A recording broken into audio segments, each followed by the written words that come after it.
চট্টগ্রামে প্রাইভেট কারে এলোপাতারি গুলি, নিহত 2 আরোহী। একটি চলন্ত প্রাইভেট কারকে লক্ষ্য করে 3 থেকে 4টি মোটরসাইকেলে আরোহী একটি সন্ত্রাসী দল গুলি ছুড়তে থাকে। প্রতিরক্ষক হিসেবে ওই প্রাইভেট কার থেকেও মোটরসাইকেল আরোহীদের লক্ষ্য করে গুলি ছুড়তে থাকে। হ্যাঁ গাইজ, এটি কোনো হলিউডের সাসপেন্স থ্রিলার মুভি নয়, এটি একটি বাস্তবিক ঘটনা। গতকাল শনিবার দিবাগত রাতে রাত 3:45টার দিকে চট্টগ্রাম নগরের বাকলিয়া এক্সেস রোড এলাকার মুখে এই ঘটনা ঘটে। তবে কি কারণে এই ঘটনা ঘটে তা পুলিশ কিছু জানতে পারেনি। প্রাইভেট কারে নিহত ব্যক্তিরা হলেন মোহাম্মদ মানিক মিয়া ও আব্দুল্লাহ।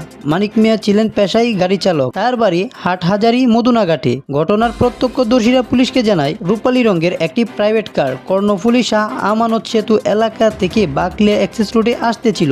গাড়িটি এক্সেল রোডের মুখে প্রবেশ করার পরপরই পেছন থেকে 3 থেকে 4টি মোটরসাইকেল সেটিকে ধাওয়া করে এক পর্যায়ে এলোপাতারি গুলি ছুড়তে থাকে। প্রাইভেট কারের ভেতর থেকেও মোটরসাইকেলকে লক্ষ্য করে কয়েকটি গুলি ছোড়া হয়। তবে মোটরসাইকেলে আরোহীদের কাছে অস্ত্রের সংখ্যা বেশি ছিল, মাথায় পরা ছিল হেলমেট। গুলিতে প্রাইভেট কারের পেছনের কাঁচগুলো পুরো নষ্ট হয়ে যায়, গাড়ির বিভিন্ন অংশে গুলিতে ফুটো হয়ে যায়। গাড়ির চালকের আসনে বসা ছিল মানিক মিয়া। 5 থেকে 6 মিনিট গুলি করার পর মোটরসাইকেলের আরোহীরা চলে যায়। পুলিশ ও স্থানীয় লোকজন এসে প্রাইভেট কারে থাকা মানিক মিয়া ও আব্দুল্লাহকে চট্টগ্রাম মেডিকেল কলেজে নিয়ে যায়। দায়িত্বে থাকা চিকিৎসকেরা তাদেরকে মৃত ঘোষণা করে।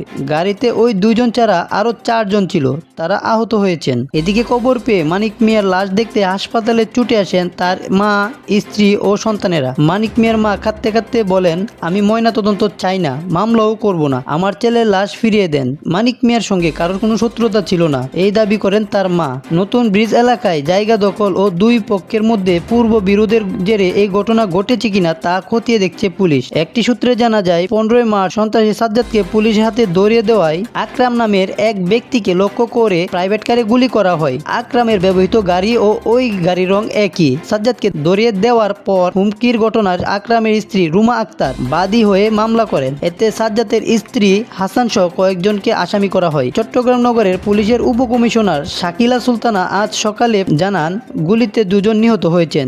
কি কারণে কারা এই ঘটনা ঘটিয়েছে তদন্ত করা হচ্ছে। সাজ্জাদকে ধরিয়ে দেওয়া কিংবা জায়গা দখল নিয়ে বিরোধ আছে কিনা সব বিষয়ে সামনে রেখে তদন্ত করা হচ্ছে।